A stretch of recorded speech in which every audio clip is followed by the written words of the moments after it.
Hello guys, मेरा नाम है दानिश और मैं एक इंग्लिश टीचर हूँ। और मैं एक फ्री कोर्स कराने वाला हूँ यूट्यूब में, जिसमें 30 क्लासेस होंगी। इन 30 क्लासेस में आपको समझाया जाएगा और सिखाया जाएगा कि इंग्लिश कैसे बोला जाता है। ये बिल्कुल फ्री होने वाली है। मैं ऑफलाइन भी पढ़ाता हूँ, जो कि पेड कोर्स है कोलकाता में। अगर आप कोलकाता से बिलोंग करते हैं तो मेरी पेड कोर्सेज भी आप ज्वाइन कर सकते हैं। तो चलिए हम लोग स्टार्ट करते हैं। स्टार्ट करने से पहले मैं बताना चाहूंगा, डिस्क्रिप्शन में, इस वीडियो के डिस्क्रिप्शन में व्हाट्सएप ग्रुप का लिंक होगा। उस पर आप क्लिक कीजिए, आप व्हाट्सएप में आप ज्वाइन हो जाएंगे। और वहां पर आपको शेयर किया जाएगा जब भी हमारे क्लासेस अपलोड होंगे। तो उसके साथ साथ आपको इस क्लास के बाद एक टेस्ट दिया जाएगा, जो कि वीडियो के डिस्क्रिप्शन या कमेंट सेक्शन में पिन कर दिया जाएगा। तो चलिए स्टार्ट करते हैं। सबसे पहले हम लोग पढ़ेंगे आज पार्ट्स ऑफ स्पीच। हमारे पहले क्लास में पार्ट्स ऑफ स्पीच होने वाला है, क्योंकि ये बहुत ज्यादा इंपॉर्टेंट है इंग्लिश बोलने के लिए। तो चलिए हम लोग स्टार्ट करते हैं। हमारा पहला पार्ट ऑफ स्पीच है नॉन। नॉन क्या है? बेसिकली नॉन नाम होता है। नाम में क्या आ सकते हैं? लोगों के नाम, पीपल के नाम, जैसे कि मेरा नाम दानिश है, या मैनेजर। मैनेजर एक इंसान है। कोई भी इंसान या उसका नाम या उसका टाइटल, उसको नॉन कह सकते हैं हम लोग। सिमिलरली हम लोग कोई जगह को भी नॉन कह सकते हैं। रेस्टोरेंट, ये भी नॉन हुआ। लंदन, ये भी नॉन हुआ, क्योंकि ये एक नाम है। हर नाम नॉन होता है। किसी का नाम अगर राहुल है, वो नॉन हो गया। किसी का नाम अगर काजल है, वो भी नॉन हो गया। किसी का नाम दानिश, जैसे कि मेरा नाम दानिश है, वो भी नॉन हो गया। नाम भी नॉन होता है, चाहे वो इंसान का हो या उसका टाइटल हो या कोई जगह का नाम हो। नाम है मतलब नॉन है। जैसे कि लैपटॉप कोई चीज, यहाँ लिखा हुआ थिंग्स। थिंग्स का मतलब होता है चीज। लैपटॉप एक चीज है और इसका नाम क्या है? लैपटॉप। तो वो भी नॉन हुआ। सिमिलरली कार, कार एक चीज है और उसका नाम क्या है? कार।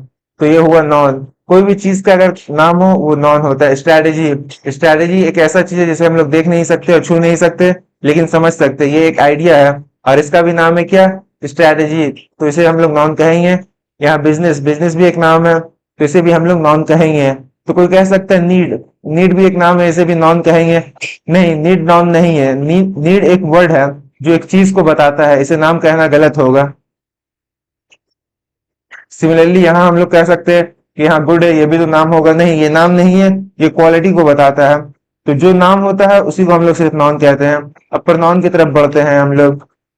प्रोनाउन क्या हो सकता है? मान लीजिए जैसा कि मैंने यहाँ कहा था, राहुल। राहुल एक नाम है जो कि नॉन है, लेकिन मैं राहुल नहीं कहता, मैं कह देता हूँ ही। तो अगर मैं ही कहूंगा, वो प्रोनाउन बन जाएगा। नॉन और प्रोनाउन बिल्कुल सेम है। होता यहाँ पर क्या है, जब हम किसी इंसान का नाम लेते हैं तो वो नाउन हो गया, लेकिन हम लोग नाम नहीं लेते, ही बोलते हैं, सी बोलते हैं, इट बोलते हैं या दे बोलते हैं, तो वो बन जाता है प्रोनाउन। जैसे राहुल, राहुल को मैंने राहुल नहीं कहा, मैंने ही कह दिया, तो वो बन गया प्रोनाउन। काजल, फॉर एग्जाम्पल काजल का नेम। तो एक और एग्जांपल देना चाहूंगा मैं, जैसे कि काजल कोई लड़की है, किसी का नाम है, लेकिन मैं काजल नहीं कहता, मैं सी कह देता हूँ, तो वो प्रोनाउन बन जाता है। तो कोई भी चीज का हम लोग नाम नहीं लेते और उसे किसी और चीज के जरिए रिफर करते हैं, उसे प्रोनाउन बोला जाता है। प्रोनाउन क्या क्या चीजें हो सकती है, यहाँ एग्जाम्पल दिया हुआ है। जैसे कि I, you, he, she, it, we, they, me, him. तो इतने सारे जितने भी आप देख सकते हैं, ये सब प्रोनाउन है। तो मुझे लगता है आपको आइडिया मिल गया होगा कि प्रोनाउन का मतलब क्या होता है। चलिए अब वर्ब की तरफ बढ़ते हैं। आप लोगों में से बहुत सारे लोग ऑलरेडी जानते होंगे कि वर्ब क्या होता है। वर्ब बेसिकली एक्शन होता है, कि क्या आप कर रहे हो। कोई भी चीज के करने को, कोई भी काम को वर्ब कहा जाता है। यहाँ पर हम लोग एग्जाम्पल देखते हैं, रन, दौड़ना। दौड़ना क्या है? एक काम है। काम को वर्ब कहा जाता है, तो ये भी वर्ब है। स्पोक, स्पोक स्पीक का थर्ड फॉर्म है। स्पीक मतलब बात करना। बात करना क्या होता है? बात करना भी एक काम हुआ, तो ये हो गया वर्ब आपका। बाय, खरीदना। खरीदना क्या होता है? एक काम होता है, तो ये भी वर्ब हो गया। तो यहाँ पर वर्ब एक्शन को कहा जाता है। स्टेट वर्ब क्या होता है? स्टेट वर्ब दरअसल हेल्पिंग वर्ब है। हमें स्कूल में बताया जाता है हेल्पिंग वर्ब के बारे में, उसे स्टेट वर्ब भी हम लोग कहते हैं। हेल्पिंग वर्ब में क्या क्या आता है? हेल्पिंग वर्ब में एम आता है, वॉज आता है, इज आता है, ये सब हेल्पिंग वर्ब्स है। तो चलिए हम लोग बढ़ते हैं एडजेक्टिव की तरफ। एडजेक्टिव का जब भी आप नाम सुने, आपके दिमाग में आना चाहिए नॉन और प्रोनाउन। एडजेक्टिव क्या करता है? बेसिकली एडजेक्टिव नॉन या प्रोनाउन की क्वालिटी को बताता है, कि ये जो नॉन है और प्रोनाउन है, वो क्या चीज है, कैसे है, कहते हैं। For example coffee, coffee non है और उसे बताया जा रहा है कि कॉफी लार्ज है। तो क्या बताया जा रहा है? जो नॉन यहाँ पर है, जो वर्ड है, जो नॉन है, वो लार्ज है। तो ये जो वर्ड लार्ज है, ये क्या हुआ? ये पार्ट्स ऑफ स्पीच में इसको हम लोग एडजेक्टिव कहेंगे, क्योंकि वो क्वालिटी बता रहा है कॉफी का, जो कि नॉन है। तो अब एक अच्छे एग्जाम्पल की तरफ देखते हैं। वो ये सब एग्जाम्पल्स हो सकता है आपको समझ नहीं आई होगी। ये एग्जाम्पल काफी सिंपल है। सी क्या हो गया, मान लीजिए एक लड़की है जिसका नाम काजल है, तो काजल जो नाम है वो हो गया नॉन, लेकिन मैं उसे काजल नहीं कहता, मैं उसे कहता हूँ सी, तो ये हो गया प्रोनाउन। तो नॉन या प्रोनाउन में जब नॉन और प्रोनाउन का जब क्वालिटी बताया जाता है, जिस वर्ड का इस्तेमाल करके बताया जाता है, उस वर्ड को एडजेक्टिव कहा जाता है, जैसा कि मैंने एक्सप्लेन किया था। तो सी एक प्रोनाउन है और उसका क्वालिटी बताया जा रहा है स्मार्ट, कि वो स्मार्ट है। तो उसकी क्वालिटी को बताने के लिए जिस वर्ड का इस्तेमाल किया जा रहा है उसे हम लोग कहते हैं एडजेक्टिव। तो चलिए हम लोग एडवर्ब की तरफ बढ़ते हैं। तो सिमिलरली जब जब आप एडजेक्टिव के बारे में सुनते हैं आपके दिमाग में नॉन और प्रोनाउन आता है, तो जब आप एडवर्ब के बारे में सुने आपके दिमाग में वर्ब आना चाहिए। तो एडवर्ब है क्या? एडवर्ब बताता है कि जो वर्ब है यानी जो काम है किस तरीके से किया जा रहा है। तो एग्जाम्पल में आप देख सकते हैं यहाँ पर लिखा हुआ है ही ड्रॉ केयरफुली। ड्रॉ है ड्राइव का पास्ट फॉर्म, तो इसे हम लोग ड्राइव कहेंगे। ड्राइव क्या होता है? ड्राइव एक काम है, ड्राइविंग करना एक काम है। तो जो ड्राइविंग किया जा रहा है किस तरीके से किया जा रहा है, जो काम किया जा रहा है किस तरीके से किया जा रहा है, वो काम को केयरफुली किया जा रहा है। तो ये जो वर्ड है जो बताता है कि जो काम किया जा रहा है वो किस तरीके से किया जा रहा है, जो वर्ब है उसे किस तरीके से किया जा रहा है। जो वर्ड का हम लोग इस्तेमाल करते हैं वर्ब को बताने के लिए कि वर्ब कैसे किया जा रहा है, उस वर्ड को हम लोग कहते हैं एडवर्ब। तो वहां पर ये जो यहाँ पर जो वर्ड का इस्तेमाल किया जा रहा है वो केयरफुली है, तो ये एडवर्ब हुआ पार्ट ऑफ स्पीच में। तो हम लोग अब बढ़ते हैं यहाँ, सी स्पीक्स इंग्लिश वेल।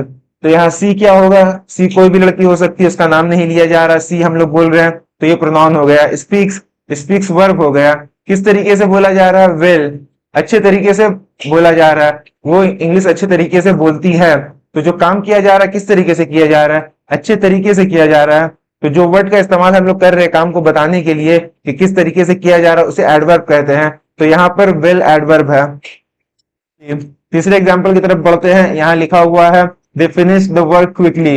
यहाँ पर वर्क क्या है? जी हाँ, फिनिश्ड, कोई चीज को कंप्लीट करना, कोई चीज को करना, उसे वर्ब कहा जाता है। ये एक एक्शन है, इसका मतलब यह है कि ये वर्ब है। लेकिन इस एक्शन को किस तरीके से किया गया है यहाँ दिखाया जा रहा है, वर्ड को हाईलाइट किया गया है क्विकली। तो इस काम को क्विकली किया गया है, तो इसका मतलब यह है कि ये एडवर्ब है। तो चलिए हम लोग प्रीपोजिशन की तरफ बढ़ते हैं। प्रीपोजिशन एक बहुत ही ज्यादा इंपॉर्टेंट टॉपिक है हम लोग का। हम लोग पार्ट्स ऑफ स्पीच पढ़ रहे हैं, इसमें तीन ऐसे टॉपिक्स है, तीन ऐसे पार्ट्स ऑफ स्पीच है जिसके ऊपर एक सेपरेट क्लास होने वाला है। सबसे पहले प्रोनाउन, उसके बाद एडवर्ब और उसके बाद प्रीपोजिशन। और बाकी जितने भी हम लोग के पार्ट्स ऑफ स्पीच है उसके बारे में डिस्कशन ज्यादा नहीं होने वाला है। तो प्रीपोजिशन बेसिकली है क्या? प्रीपोजिशन बताते हैं आपको कहाँ, जगह बताते हैं। एक तरीके से कह सकते हैं पोजीशन बताता है कि प्रीपोजिशन कोई भी चीज का पोजीशन बताता है कि जिसके बारे में हम लोग बात कर रहे हैं उसका पोजीशन क्या है। तो यहाँ पर जैसा कि आप देख सकते हैं बताया जा रहा है पोजीशन, प्लेस। तो प्लेस के लिए क्या इस्तेमाल किया जा सकता है? ऑन, इन। और भी बहुत सारे एग्जांपल्स है जो आपको सेपरेट क्लास में बताए जाएंगे जब हम लोग प्रीपोजिशन का क्लास करेंगे। तो यहाँ बोला जा रहा है द की तो यहाँ बोला जा रहा है the keys are on the table. जो कीज है टेबल के ऊपर है। ऑन द टेबल, ऑन का मतलब ऊपर, तो पोजीशन क्या बताया जा रहा है कि टेबल के ऊपर है। तो ये हम लोग का प्रीपोजिशन है। सिमिलरली यहाँ पर सी इज इन द कार। तो इन क्या बता रहा है? पोजीशन। सी क्या है? प्रोनाउन, वो कार के अंदर है। वो कहाँ है? कार के अंदर है। तो यहाँ इससे पता चल रहा है कि वो कार के अंदर है, उसका पोजीशन इससे पता चल रहा है। तो ये हम लोग का है प्रीपोजिशन। ये जो वर्ड का इस्तेमाल कर रहे हैं ये प्रीपोजिशन है यहाँ पर। अब चलते हैं टाइम की तरफ। प्रीपोजिशन टाइम को भी बताता है। तो यहाँ पर बोला जा रहा है लेट्स मीट एट 5 PM। तो यहाँ बताया जा रहा है वक्त, एट, इस वक्त में। तो यहाँ जो वर्ड का इस्तेमाल किया जा रहा है एट, वो यहाँ पर प्रीपोजिशन है। यहाँ पर the project is due by Friday. यहाँ बताया जा रहा है फ्राइडे को, प्रोजेक्ट को फ्राइडे तक का करना है, फ्राइडे तक का ड्यू है, मतलब फ्राइडे को हमें सबमिट करना है इस प्रोजेक्ट को। तो यहाँ जो जो वर्ड का यूज किया जा रहा है बताने के लिए कि ये काम कब करना है, वो वर्ड है बाय। तो इसका मतलब ये है कि ये जो वर्ड है प्रीपोजिशन है यहाँ। तो इसका मतलब ये है कि ये वर्ड प्रीपोजिशन है इस सेंटेंस में। तो ये डायरेक्शन को ये बताता है कि आप किस तरफ बढ़ रहे हैं या किस तरफ से आ रहे हैं। यहाँ पर जैसे कि आप देख सकते हैं ही वॉक टुवर्ड्स द डोर। इसका मतलब ये है वो दरवाजे की तरफ बढ़ रहा है। किस तरफ बढ़ रहा है? दरवाजे की तरफ। तो यहाँ जो टुवर्ड्स है वो है हम लोग का प्रीपोजिशन। दूसरा एग्जांपल देखते हैं, I am going to the store. To the store, ये मोमेंट बता रहा है कि एक तरफ से एक दिशा से दूसरी दिशा की तरफ जाया जा रहा है।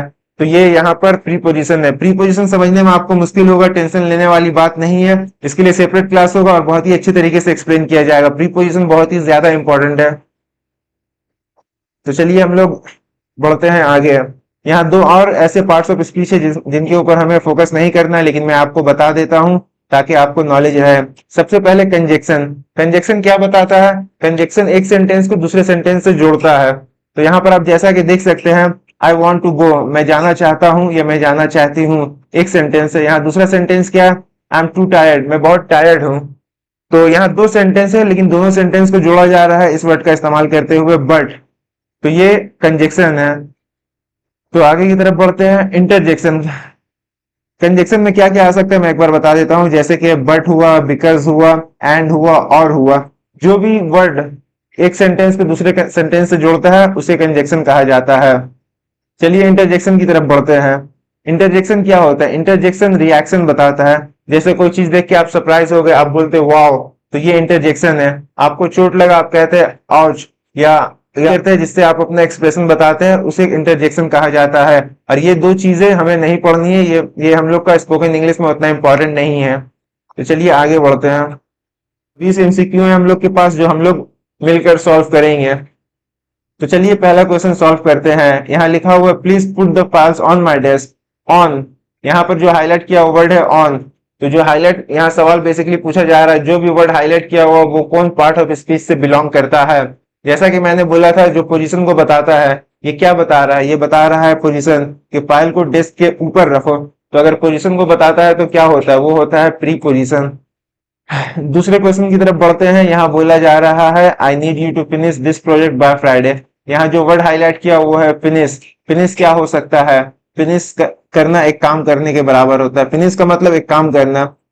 यहाँ बोला जा रहा है फिनिश करना, फिनिश एक काम है, तो काम क्या हो सकता है? काम वर्ब है, तो इसका सही जवाब होगा वर्ब। अब यहाँ बढ़ते हैं, she is the best employee we have. She को किया गया हाईलाइट, सी को किया गया अंडरलाइन, तो ये क्या होगा? तो सी कोई लड़की हो सकती है। अगर उसका नाम मान लीजिए उसका नाम काजल है, तो वो एक नाउन हो गया, लेकिन नाम नहीं लिया जा रहा है, डायरेक्ट बोला जा रहा है सी। उसका नाम को नहीं लिया जा रहा है, सी बोला जा रहा है, तो सी क्या हो सकता है? सी आपका होगा यहाँ प्रोनाउन, क्योंकि नाम नहीं लिया जा रहा है। अगर डायरेक्ट यहाँ नाम लिखा हुआ रहता तो हम लोग का सही आंसर होता नाउन।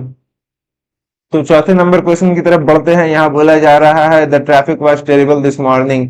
ट्रैफिक क्या है? ट्रैफिक एक नाम है, एक नॉन है, और नॉन को बताया जा रहा है वर्ड नॉन को बताया जा रहा है टेरिबल वर्ड का इस्तेमाल करते हुए। तो नॉन को अगर हम लोग डिस्क्राइब करते हैं, इनहेंस करते हैं या मॉडिफाई करते हैं, तो जिस वर्ड का इस्तेमाल करते हुए हम लोग मॉडिफाई करते हैं उसे कहा जाता है एडजेक्टिव। आगे की तरफ बढ़ते हैं। You need to walk quickly or we will miss the train. यहाँ बोला जा रहा है तुमको जल्दी चलना चाहिए वरना हम लोग ट्रेन मिस कर देंगे। यहाँ वॉक, वॉक मतलब चलना, वॉक एक काम है जो कि वर्ब है। तो यहाँ बोला जा रहा है आपको जल्दी चलना है। जल्दी चलना है मतलब बताया जा रहा है कि आपको काम किस तरीके से करना है। जब बताया जाता है कि काम किस तरीके से करना है, उसे हम लोग कहते हैं एडवर्ब। तो सही जवाब इसका होगा एडवर्ब। 6 नंबर क्वेश्चन की तरफ बढ़ते हैं। यहाँ बोला जा रहा है I want to buy a new car but I don't have the money. यहाँ पर हम लोग एक चीज गौर कर सकते हैं, यहाँ एक सेंटेंस है और यहाँ दूसरा सेंटेंस है, और इसे कनेक्ट किया जा रहा है बट के द्वारा। तो जिस वर्ड का इस्तेमाल करते हुए हम लोग दो सेंटेंस को कनेक्ट करते हैं उसे हम लोग कहते हैं कंजक्शन, जो कि हमारे लिए इंपॉर्टेंट नहीं है। तो यहाँ बढ़ते हैं। यहाँ बोला जा रहा है वाव। वाव बोला गया, हम लोग को आगे और कुछ नहीं पढ़ना होगा, सिंपली इसका आंसर होगा इंटरजेक्शन, क्योंकि ये एक फीलिंग को एक्सप्रेस किया जा रहा है। आगे बढ़ते हैं। यहाँ बोला जा रहा है can you pass me the salt please. तो यहाँ सॉल्ट, सॉल्ट क्या है? सॉल्ट एक नाम है। आपको अच्छे तरीके से मैंने समझाया, अगर कोई भी नाम है उसे नॉन बोला जाता है, तो यहाँ सिंपली नॉन हो जाएगा। आपका नाम हो, कोई चीज का नाम हो, कोई जगह का नाम हो, अगर नाम है तो नॉन हो जाएगा। अगर आप गौर करते हैं, कैन नाम नहीं है, यू नाम नहीं है, यू कोई आदमी है उसका कोई नाम हो सकता है लेकिन नाम नहीं बताया जा रहा है, ये प्रोनाउन हुआ। पास करना, पास वर्ब हुआ, बढ़ाया जा रहा है आगे। मी प्रोनाउन है, द आर्टिकल है, ऑन है और द आर्टिकल है। तो सॉल्ट क्या है? सॉल्ट यहाँ नाम है, तो ये होगा नॉन। तो चलिए आगे बढ़ते हैं 9 नंबर क्वेश्चन की तरफ। यहाँ बोला जा रहा है he drives to work every single day. Drive करना क्या होता है? ड्राइव एक काम है, तो यहाँ पर इसका आंसर होगा वर्ब। 10वें नंबर क्वेश्चन की तरफ बढ़ते हैं। यहाँ बोला जा रहा है the student listen quietly to the teacher. यहाँ बोला जा रहा है क्वाइटली और यहाँ बोला जा रहा है लिसन। क्या लिसन किया, क्या क्वाइटली किया जा रहा है? सबसे पहले मेरे दिमाग में सवाल आना चाहिए, क्वाइटली किया जा रहा है, शांति के साथ किया जा रहा है, तो मुझे अपने आप से पूछना चाहिए क्या चीज है जो शांति के साथ किया जा रहा है। तो ये जवाब निकल कर आता है लिसन। तो मुझे पता चल गया है कि सुना जा रहा है शांति के साथ, तो जो शांति के साथ सुना जा रहा है सुना जाना क्या चीज है? सुना जाना एक काम है। काम क्या होता है? काम होता है वर्ब। तो वर्ब को बताया जा रहा है क्वाइटली वर्ड का इस्तेमाल करते हुए, तो ये क्या होगा? ये होगा एडवर्ब। तो मैंने आपको 10 क्वेश्चन सॉल्व करा दिए, बाकी के 10 क्वेश्चन आपका टेस्ट है। ये मैं ऑनलाइन टेस्ट बना के डिस्क्रिप्शन में लिंक डाल दूंगा, लिंक पर क्लिक कीजिए, टेस्ट लीजिए और आपका रिजल्ट आपको ऑन द स्पॉट मिल जाएगा वहीं पर सबमिट करने के बाद। और कोई भी आपको कंफ्यूजन है, व्हाट्सएप ग्रुप ज्वाइन कीजिए। वहां अगर आपको ऑफलाइन क्लासेस ज्वाइन करना है मुझे मैसेज कीजिए, मैं आपको एग्जैक्ट लोकेशन और जितने भी डिटेल्स है शेयर कर दूंगा। अगर आप ऑफलाइन ज्वाइन नहीं कर सकते, कोई टेंशन वाली बात नहीं है। यहाँ हम लोग 30 क्लास कराने वाले हैं, हर हफ्ते 2 क्लास। और ये 30 क्लास करने के बाद आपका कॉन्फिडेंस बहुत ज्यादा बूस्ट हो जाएगा और आप इंग्लिश बोलने में बहुत ज्यादा माहिर हो जाएंगे। तो अगर आपने चैनल को सब्सक्राइब नहीं किया तो सब्सक्राइब कर ले, ताकि आप कोई भी वीडियो मिस ना करें, और ग्रुप को ज्वाइन कर ले। डिस्क्रिप्शन में लिंक दिया हुआ है, वहां आपको अपडेट किया जाएगा जब भी कोई नया वीडियो अपलोड होगा। तो